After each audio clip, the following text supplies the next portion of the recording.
Ever found yourself lying awake at 3 a.m., mind racing, that horrible knot in your Oh, stomach? absolutely, that feeling, worry.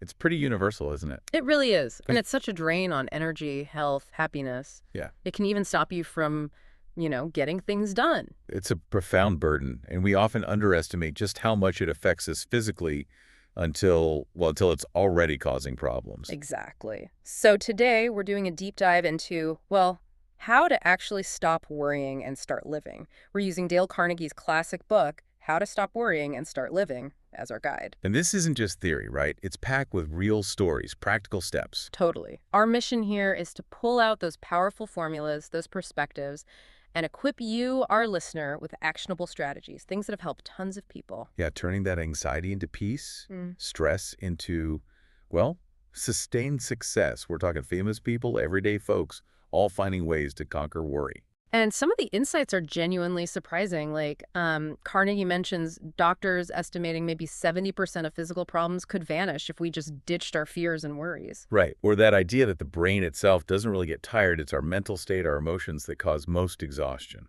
It's fascinating stuff. So let's dig in. First off, this idea that worry isn't just a feeling, it's physical. What does the evidence show there? Well, Carnegie highlights some pretty stark warnings. Dr. Alexis Carrel, a Nobel winner, he flat out said, businessmen who do not know how to fight worry die young. Wow, that's blunt. It is. He saw a direct link. And then there's a Mayo Clinic finding this is striking 4 out of 5 patients with stomach disorders. No physical cause. No physical cause, so it was. Emotional. Fear, worry, hate. Literally making them sick. Even Plato knew this ages ago. You can't treat the body without treating the mind. It really drives home the connection. You mentioned an analogy in the notes, the Chinese water torture. How does that relate? Ah, yeah. That constant drip, drip, drip. It wasn't forceful, but it was relentless. That's like persistent, small worries. They might seem minor individually. But they add up. Exactly. They erode your resilience over time. It's that Mm. cumulative effect that can break you down. Just like that dripping water drove people mad. And often we're putting all this energy into worrying about things that, well, they don't even happen, right? That's a huge point Carnegie makes. We worry about things that statistically are pretty unlikely. He mentions Lloyd's of London. Oh, the insurance company. Yeah, they literally make millions betting against the disasters people imagine. They insure against train wrecks, tanker explosions, things that rarely occur because the odds are tiny. So we're worrying about the almost happened or the what if? Precisely. There's a great story about C.I. Blackwood during wartime. He wrote down his 6 biggest worries. 18 months later, not one had actually happened. Not one. That's incredible. It really puts it in perspective, doesn't it? The sheer waste of energy stewing over things we can't control, things that usually never materialize. Okay, so worry is destructive, often pointless. How do we start fighting back? Carnegie offers some foundational ideas. Let's talk about Sir William Osler's concept, day-tight compartments. What's that about?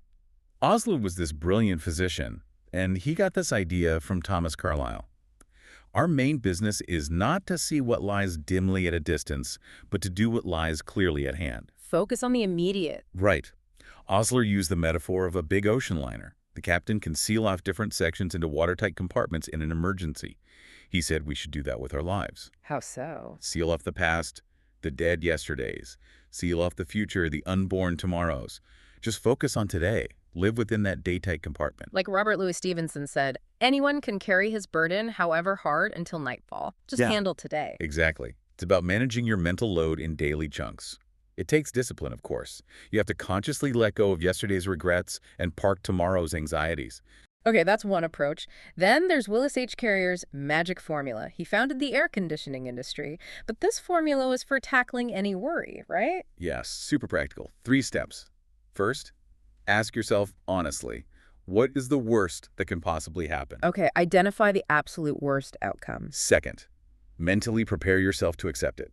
If it has to happen, you'll deal with it. That sounds hard, but okay, accept the worst. Then third, once you've accepted it, then you calmly start working to improve upon that worst case scenario. Ah, I see. So accepting it frees up the mental energy you were using to dread it. Precisely. You stop fighting the possibility and start problem solving.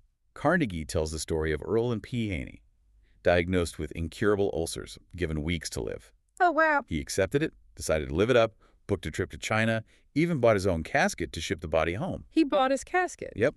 But here's the thing. He went on the trip, had an amazing time, completely forgot about his worries, and his ulcers vanished. He came back cured. Selling the casket back must have been quite something.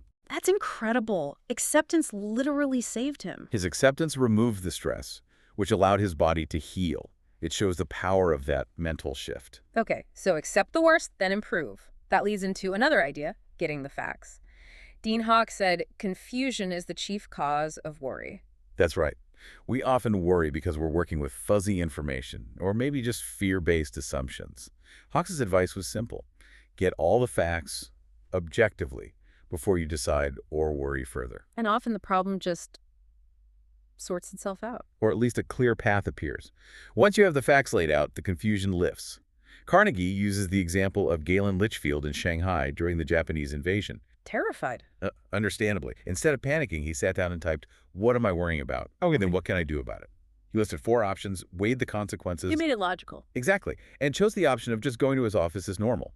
It diffused the situation, and he was fine. He literally typed his way out of panic by focusing on facts and actions. That systematic approach really ties into the next point. Active engagement. Keeping busy as an antidote to worry. Yes, there's a basic psychological principle here. Your mind can't really intensely focus on more than one thing at a time. So if you're deeply engaged in purposeful activity, There's no room for worry. pretty much. George Bernard Shaw quipped, "The secret of being miserable is to have the leisure to bother about whether you're happy or not." Huh. So too much idle time can actually be counterproductive if you're prone to worry. It can feed the cycle. Yeah. Think about Oso Johnson, the explorer.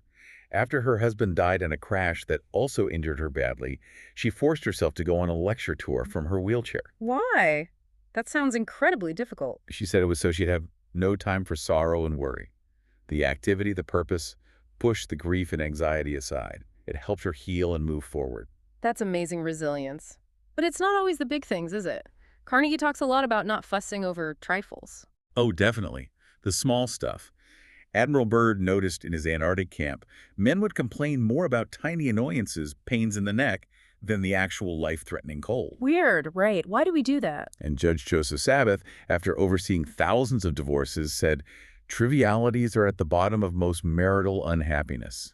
We let small irritations pile up and become major stressors." So how do we stop sweating the small stuff? It's about perspective, choosing your battles. Like Charles Seifert, the highway superintendent, stuck waiting in a mosquito-infested woods. Instead of fuming, What did he do? he just calmly carved a whistle from a branch and started playing it. Refused to let the mosquitoes ruin his hour. He embodied that idea. Life is too short to belittle. Find something constructive. Don't dwell on the annoyance. I like that. Life is too short to be little. It seems like so much of this comes down to managing our internal state, our reactions, which brings us to cooperating with the inevitable. Yes, William James put it beautifully. Be willing to have it so. Acceptance of what has happened is the first step to overcoming the consequence of any misfortune. Acceptance again, but this isn't passive resignation. Not at all. It's strategic. Resisting something you absolutely cannot change, like a past event or a loss, just creates inner turmoil. It's exhausting and achieves nothing. Acceptance frees you from that fight. Like Sarah Bernhardt, the actress. Incredible story. At 71, facing leg amputation and financial ruin, she just said, "If it has to be, it has to be." Apparently, she was cracking jokes on the way to surgery. Away at 71 after amputation. And then she toured successfully for another 7 years. It's that spirit captured in the Serenity Prayer: accept what you can't change, courage for what you can, wisdom to know the difference. That prayer really sums it up.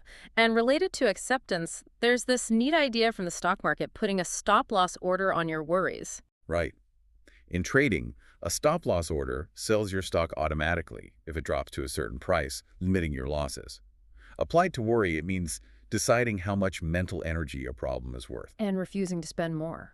Exactly. You set a limit. It's like saying, "Okay, I've worried about this enough, time to move on." It's the wisdom behind "don't cry over spilt milk," or, as one editor put it, "don't try to saw sawdust. The past is done." You can't re-saw sawdust. I like that. It's about drawing a line. Carnegie himself did this with a novel he worked on for years, didn't he? Yeah, The Blizzard, total flop after 2 years of work. Instead of agonizing, he just called it a noble experiment and moved on. He put a stop-loss on his regret. A vital skill. Okay, and what about our overall mental attitude? Marcus Aurelius. Our life is what our thoughts make it. How literally true is that? Surprisingly literal, it seems. Think happy thoughts. Feel happier. Dwell on misery. Feel miserable. But it goes deeper. It affects physiology. Dr. J.A. Hatfield did experiments using hypnosis. Hypnosis. Just suggestion. He found people's grip strength could increase by almost 500% just by believing they were stronger. Whoa, that much, just from belief. Our mindset has incredible power. Yeah. There's another story about a man told he had weeks to live due to severe high blood pressure. He decided, okay, I'm going to act cheerful, think happy thoughts, live fully, full recovery. Blood pressure plummeted. Doctors were astonished. Just choosing a positive mental attitude reduced the physiological stress and seemingly triggered healing. Perspective really is powerful. That really underscores the mind-body link, and these internal states obviously affect our relationships too. Carnegie stresses, don't try to get even, forgive and forget. Holding grudges. Yeah. It's like drinking poison and hoping the other person dies, right? It harms you. Lincoln said, a man doesn't have time to spend half his life in quarrels. Easier said than done sometimes, though. Absolutely. But as Confucius pointed out, being wronged is nothing unless you keep remembering it. You give the offender power over your peace of mind. Lawrence Jones, the black educator in Mississippi who faced a lynch mob, You mentioned him earlier. instead of hating them, he focused entirely on building his school. He said he had no time for regrets, and no man can force me to stoop low enough to hate him. His purpose was bigger than the hatred directed at him. An amazing perspective, and just as crucial, Carnegie says, is simply being yourself. Why is that so hard for us? Maybe comparison, trying to fit in.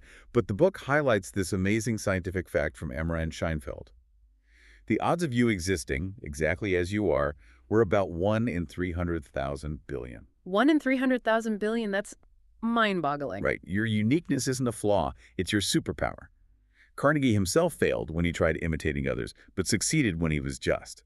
Dale Carnegie. It's about finding and embracing your authentic self. Be the best of whatever you are.